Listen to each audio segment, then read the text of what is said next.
Picture a routine morning in court: traffic cases, parking tickets, the steady shuffle of small trouble, when a woman walks in carrying a family-size bag of potato chips and sits as if the bench were a bus stop. She opens the bag.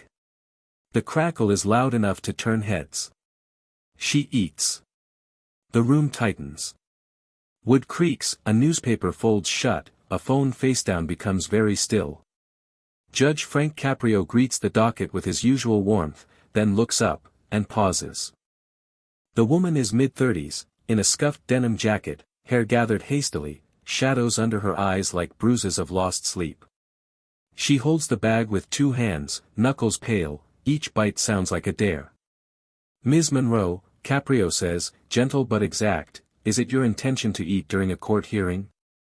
Without looking up, she answers, flat and fast. "I paid for parking. I can sit and eat while I wait my turn." A few quiet chuckles leak from the back row, they die out when the judge doesn't smile. He studies her, posture stiff, jaw set, the rhythm of someone braced for bad news and determined to get there first. "We'll begin, then," he says, opening the file. Kelly Monroe. Citation for obstructing traffic in a school zone. She digs for another chip. "Sounds like me. Do you acknowledge the violation?" She stops chewing, only for a heartbeat, then swallows hard. "I acknowledge my life is one long violation." The line lands with the weight of something true said too late. The clerk's pen hesitates. An officer folds his arms, then unfolds them. The salt and oil smell from the bag seems suddenly out of place among paper and polish. Caprio doesn't press. "You understand this is a safety corridor. Children cross there. Children cross everywhere," she mutters. "So do bills. So does bad luck." Her tone is edged, but the edge looks like armor, not malice. Up close, the jacket sleeve is frayed, a thumbnail bears a scab of old polish. She chews as if the act keeps her upright. "In this room," the judge says softly, "we're asked to care about both rules and reasons." "Reasons?" She lets out a small, dry laugh. "You don't want mine." "I asked for them," Caprio replies. She tilts the bag, chasing crumbs, and for the first time meets his eyes, only briefly, as if light burns. Something flickers there, not contempt, but fatigue heavy enough to bow a door. The judge turns another page, paper whispers like a warning. "School zone, morning hours. Your vehicle stopped with flashers on, blocking the lane. Officers report you were gone several minutes." "About right," she says. "A few minutes is sometimes all you've got." Silence collects in the corners. The audience leans, then thinks better of it. The chip bag shrivels with a soft sigh. Caprio closes the file. His voice lowers, not to scold, but to steady. "All right, Ms. Monroe. Perhaps we're not talking about rules at all. Perhaps we're talking about why they feel optional to you." Her mouth tightens, the bag crinkles under her grip. For a second she looks as if she might throw the whole thing away, or hold it like a life preserver. "Fine," she says, almost a whisper. "Ask." He nods once, a small permission. The room, which came for a ticket, waits for a story. And in the thin, salty air between them, the ordinary case stops being ordinary. "Where are you watching from? Let me know in the comments below, and don't forget to subscribe to this channel." "Start with the simple things," Judge Caprio said. "Your name, what you do, when the world isn't handing you tickets." She rolled the chip bag closed, thumbs smoothing the seam. "Kelly," she said. "And I used to make lattes pretty enough to photograph." Little cafe on Oak. 3 tables, a chalkboard menu, regulars who argued about baseball and tipped well when the Sox lost. A breath. Then the pandemic came and the landlord didn't believe in discounts. No one shifted. Even the officer's pen stayed capped. "My husband left halfway through," she added, matter of fact. "Said he wasn't built for constant emergencies. Left me the minivan, 2 kids, and the dog he'd promised them." I sold the espresso machine to pay the arrears. The dog went to my sister. The minivan still limping. Caprio's hands stayed folded. And now? Night cashier at the 24-hour market. 10 to 6, most weeks. Sleep in broken pieces. If the sitter cancels, I bring the kids to a friend who owes me, then jog between mom and employee and hope neither notices I'm late. The judge didn't look down at the file. Tell me about the morning of the ticket. She blinked once, slow. School called. Said my daughter couldn't ride the bus without a doctor's note, new policy I hadn't heard because the notice came to an email I can't open anymore. Her mouth twitched. So I parked by the zone, flashers on, ran inside to argue like a polite person, then like a less polite person, then like a mom with 2 hours of sleep and a half-price cough. 5 minutes, maybe. When I came back, the paper was waving at me from the windshield like a white flag. A faint ripple moved through the benches, sympathy, not approval. Caprio's voice stayed low. Why not appeal? She shrugged, a tired little lift. Because appeals are for people whose lives don't fall apart while the phone puts them on hold. Because when help requires a printer you don't have and a lunch break you can't take, you choose the thing that feeds the kids. She tapped the bag with a finger. And sometimes that's this. 79 cents on sale. Dinner you don't have to cook. The room held still. A single fluorescent bulb flickered once, recovered. I know eating in court is wrong, she said, softer. But when you've been told to wait your turn by bills, landlords, bosses, and bus drivers, you learn to take the small things you can hold. A handful of salt. Something crunchy so you don't cry. Caprio let the silence do the first reply. Then, the way you spoke to me earlier, was that anger or armor? Both, she said. Mostly the kind that keeps you standing when people think you're lazy because they've never tried to sprint in wet shoes. He nodded, not indulgent, simply listening. The record shows other unpaid fines. She met his eyes without flinching now.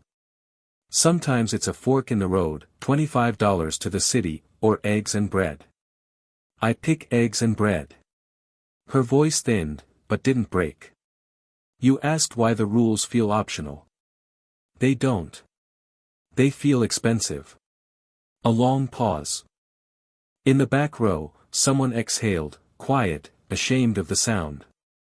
Caprio spoke finally, the words careful. Ms. Monroe, you are not here by accident. But this ticket is not the worst thing waiting for you if you keep running until your legs give out. She squeezed the bag until it crackled. Judge, I stopped giving out a long time ago. A beat. I just forgot how to stop running. His gaze steadied. Then let's see if this room can help you slow down, without letting you fall. Judge Caprio lifted the thin folder again, flipping through its worn pages. The sound of paper echoed like footsteps in a hallway, steady, deliberate. He stopped at a stapled set of citations, eyes narrowing slightly. Ms. Monroe, he said, these tickets, there are several. Most of them from last year. None of them paid. Would you like to explain why? Her tone stayed dry, but the exhaustion beneath it cracked through. Because, Your Honor, sometimes the choice is simple. Either pay the city, or feed my kids. I picked the option that doesn't cry from hunger. Caprio didn't move. He let the sentence hang in the air, watching it settle over the room. The clerk's pen stopped scratching. An officer in the corner shifted his weight, eyes dropping to the floor. You understand, he said carefully, that ignoring these notices only adds more fines. I understand, she said, looking straight at him. But understanding doesn't pay for dinner. He turned another page. One of these tickets, this one, was issued outside St. Luke's Hospital. Her eyes flickered, then fixed on the table. It says your car was double parked for nearly 15 minutes. That day, you received a warning from the same officer who filed the citation. Caprio paused, raising his head slightly. I remember that date. There was a medical emergency in that area. Kelly took a long breath. That emergency, she said, was a man collapsing on the sidewalk. Her voice softened, no anger now, only a reluctant honesty. I was coming out of the pharmacy. Everyone just froze. So I started CPR. Someone called 911, but the ambulance took forever. By the time it came, I was shaking so bad I couldn't drive. The judge looked down at the form again, his voice lowering. You didn't mention that in your statement. She gave a faint smile. I didn't think it mattered. The fine came in the mail 2 weeks later. No one asked for the rest of the story. A murmur rose among the spectators. The same officer who'd filed the citation looked suddenly uneasy. Caprio noticed, but didn't turn toward him yet. Why didn't you dispute it? The judge asked quietly. Kelly's answer came almost like a confession. Because I didn't believe anyone cared. You file the papers, wait 6 months, and maybe they reduce it by $20, if you can prove you're not lying. It's easier to forget the letter than to remember how invisible you are. Her hand trembled slightly as she reached for the bag again, but she didn't open it. Ms. Monroe, Caprio said, do you think that's what I see sitting in front of me, someone invisible? She looked up for the first time in minutes, eyes glistening but hard. I think you see a woman who can't afford to be soft. The judge studied her. You said earlier, I don't stop. Why? Because stopping means you feel it all, she whispered. And if I let myself feel it, I'll fall apart. The words hit the room like a gust of wind through open doors. Nobody dared speak. Caprio leaned forward, his elbows on the desk now. You've been carrying too much weight for too long. And somewhere along the line, you convinced yourself no one could help you. Because no one ever has, she said sharply. Then, quieter, not really.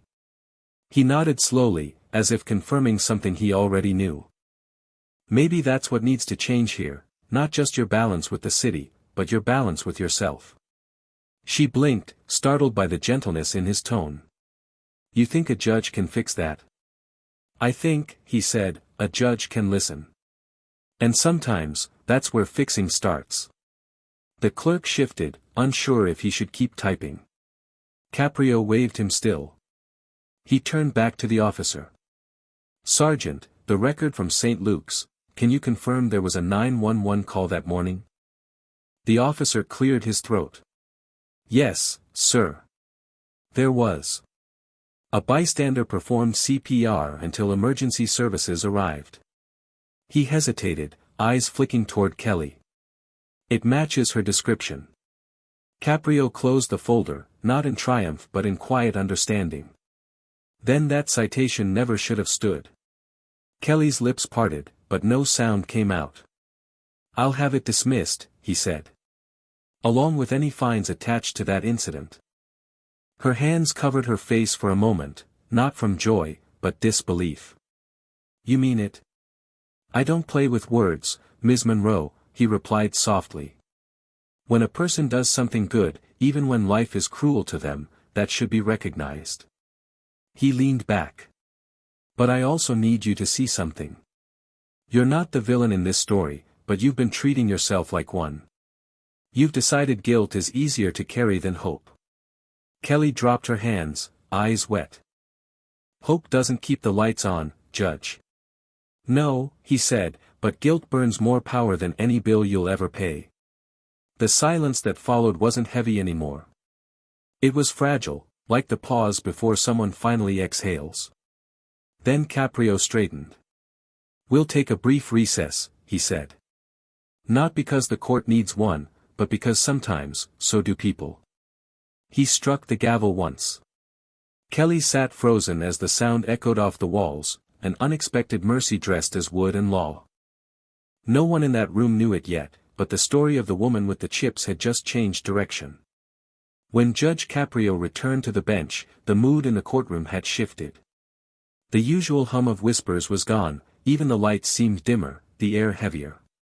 He spoke without looking at the papers in front of him. I've spent the recess verifying a few things, he said. And what I found changes the meaning of everything we've heard.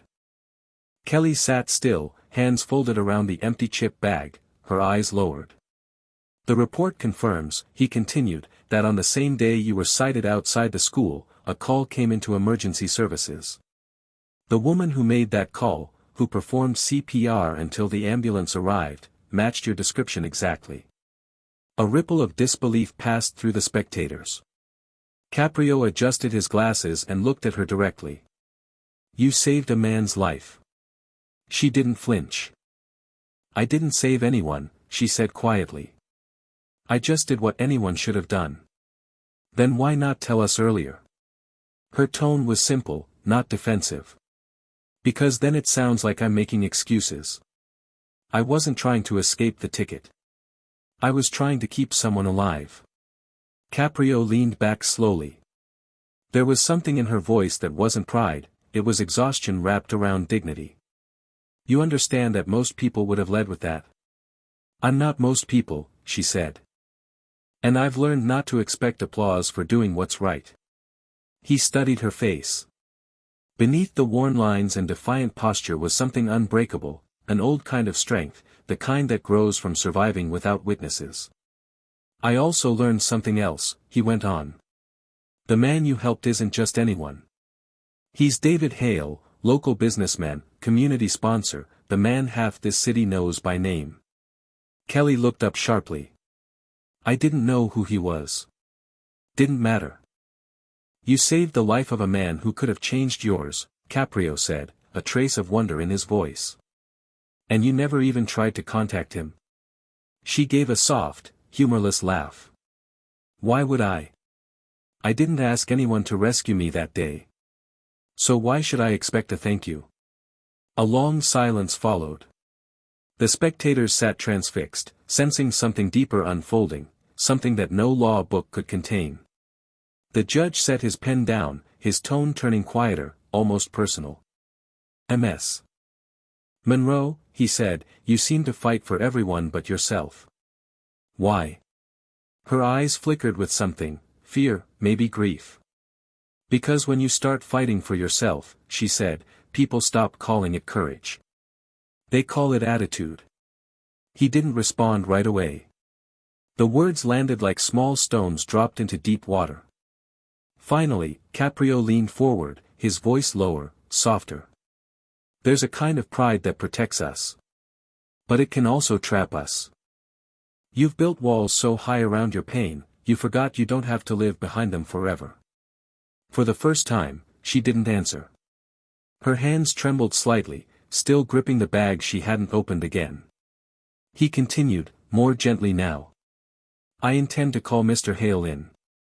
If what I've learned is true, he should have the chance to confirm your story himself. Her head snapped up. No, she said quickly. Please don't. Caprio frowned. Why not? I don't want him to see me like this, she whispered. I was the woman who ran toward him that day. Not the one sitting here now, waiting for mercy. The judge's eyes softened, but his voice remained firm. This isn't about mercy, Ms. Monroe. It's about truth. And sometimes, truth needs witnesses. She shook her head, a faint panic rising beneath her composure. You don't understand. I don't need him to thank me. I just want to forget. He watched her for a long moment. Forgetting isn't freedom, he said finally. It's just another way of staying lost. She swallowed hard, saying nothing. Caprio closed the folder carefully, as if sealing something fragile inside. Then he looked out across the courtroom and said, We'll reconvene tomorrow morning. Mr. David Hale will be summoned to appear. Perhaps he has something left to say, to all of us. As the gavel struck, Kelly sat motionless. The echo lingered in the room like a held breath. She didn't look up. But under her breath, she murmured to no one in particular, I don't need saving. And yet, for the first time, her voice didn't sound certain. The next morning, the courtroom was already full before Judge Caprio arrived. The story had spread, the woman who once sat here with a bag of chips had become the talk of Providence. Reporters filled the back row, waiting for the man she'd unknowingly saved. When Caprio entered, the crowd hushed as if a single breath moved through them all. Kelly sat at the defense table, shoulders tight, gaze fixed on the floor. "Ms. Monroe," Caprio said gently, "are you ready to continue?" "I don't think I ever was," she murmured. He nodded once, then turned toward the door. "Please bring in Mr. David Hale." A tall man in his early 50s stepped in, well-dressed but carrying himself with an unexpected humility. His voice was calm, unhurried. "Yes, Your Honor. That's her. She's the woman who saved my life." Kelly didn't move. The sound of his words seemed to weigh more than applause ever could. Caprio leaned forward. "Tell us what happened, Mr. Hale." Hale looked at Kelly, not the judge. "I remember collapsing on the sidewalk. My heart stopped. I saw faces above me, then hers, steady, determined. She didn't look scared. She looked angry that death dared to show up. I woke up in an ambulance, and she was gone. The paramedic told me her name, but by the time I found the courage to thank her, she'd vanished." He paused, his voice tightening. "I tried to find her. I didn't stop for months. But there was nothing, no address, no phone number, nothing but a traffic citation in the record. And then, yesterday, I saw her face on the news." Caprio's tone stayed calm, but his eyes were sharp. "And that brought you here?" Hale nodded. "Not just gratitude, Your Honor. Guilt. Because while I was back at work, building my life again, she was sleeping in a car outside the same hospital where she saved mine." The words struck like thunder. Kelly's head snapped up. "That's not true," she said quickly, though her voice trembled. But the judge looked at her kindly. "Isn't it?" She hesitated, then gave a small, helpless smile. "Maybe for a little while. I didn't exactly have many options." The room went silent again. Hale's expression softened, not pity, something gentler. "You never called me. Never asked for help." "I didn't want to owe anyone," she said. "I've lived my whole life paying for things I didn't buy. I wasn't going to start collecting debts in gratitude." Caprio listened, hands folded. "You don't see what we see, Ms. Monroe. You keep talking like you're some burden, when you're the one holding everyone else up." Kelly shook her head. "You make it sound heroic. It wasn't. I just didn't walk away. And that, the judge said, is what makes it heroic." Hale turned to Caprio. "Your Honor, if I may." Caprio gestured for him to continue. "I don't want to embarrass her," Hale said, "but I've already settled her outstanding fines. Every one of them. This morning." Kelly blinked. "You what?" "It's done," the judge confirmed, glancing at the screen beside him.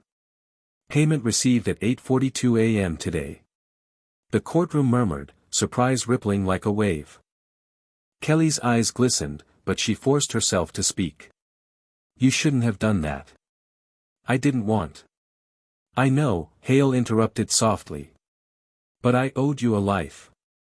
You just called it something else." She turned away, pressing a hand to her face.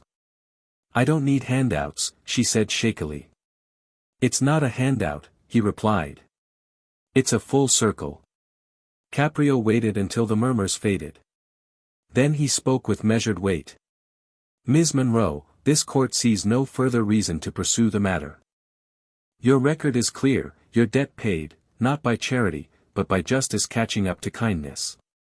Kelly looked up at him, tears threatening but held back. "You don't understand," she whispered. "I wasn't trying to be good. I just didn't know what else to do." The judge's expression softened. "Sometimes, doing good doesn't require meaning to. Sometimes, it's just refusing to look away." He closed the folder and pushed it aside. "Your case is dismissed." Kelly sat still for a moment, unable to react. Then, finally, she exhaled, a long, shaking breath that seemed to carry years of weight. Caprio added quietly, "This isn't a verdict, Ms. Monroe. It's a beginning."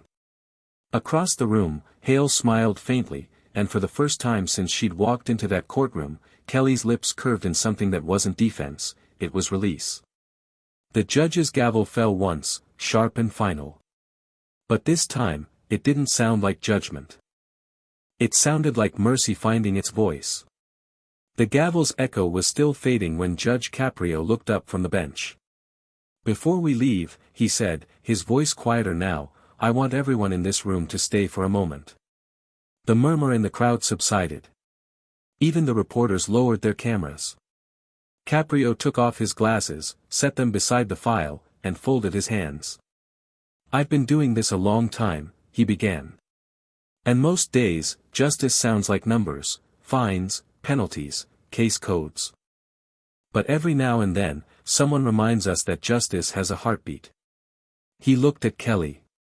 "Ms. Monroe, I've seen hundreds of people stand where you are. Most came with excuses. You came with truth. Not the kind written on paper, the kind life writes on your face." Kelly managed a small, uncertain smile. Her voice was soft. "I didn't mean to make this a spectacle." "It's not," Caprio said gently. "It's a mirror. We spend so much time judging what people do that we forget to ask why. And sometimes that why is heavier than any fine I could impose." The room stayed utterly still. You could hear the creak of the judge's chair, the faint hum of the lights above, even the slow rhythm of breath from those who had forgotten to take one. Caprio continued, "I'm not erasing your responsibility. But I am changing its shape."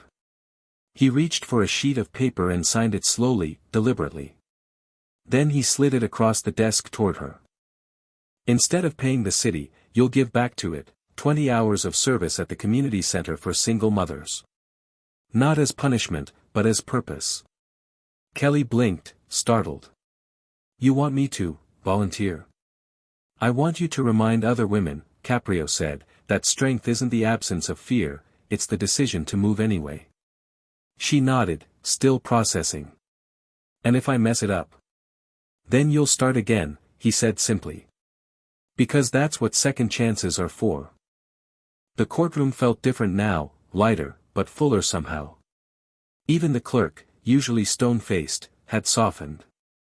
Kelly stood, clutching the document. She took a step toward the exit, then stopped. "Your Honor." "Yes, Ms. Monroe." She turned, and for the first time her voice carried warmth instead of weariness. "You know, I don't eat in court anymore." A quiet laugh rippled through the room. Caprio smiled. "Eat, Ms. Monroe. But this time," he said, his tone playful but kind, "do it without guilt." Her lips curved, this time freely. "I think I can manage that." As she left the stand, David Hale rose instinctively, as if to follow, then caught himself and simply nodded. She nodded back, a brief exchange that said more than thanks ever could. When the door closed behind her, the judge turned once more to the crowd. "People ask me what justice looks like," he said, his voice now low and steady. "They expect scales, or gavels, or grand words carved in marble. But sometimes, it looks like a tired woman sitting in a courtroom, finally realizing she's not invisible."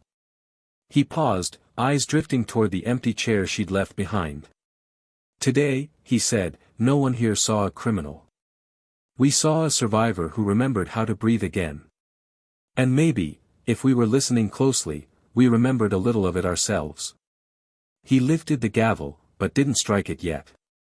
"Justice," he added softly, "isn't punishment. It's perspective." Then he brought the gavel down. One final, resonant strike. The sound filled the hall, not sharp, but rich, like a note held just long enough to feel it in your chest. Outside, through the open courthouse doors, a bit of sunlight spilled across the marble floor. For a moment, it caught on the reflection of a small empty chip bag someone had left behind. And as the people began to rise, their footsteps slow and thoughtful, that crinkled piece of foil seemed almost to glimmer, quietly reminding everyone that dignity, once lost, can always be found again.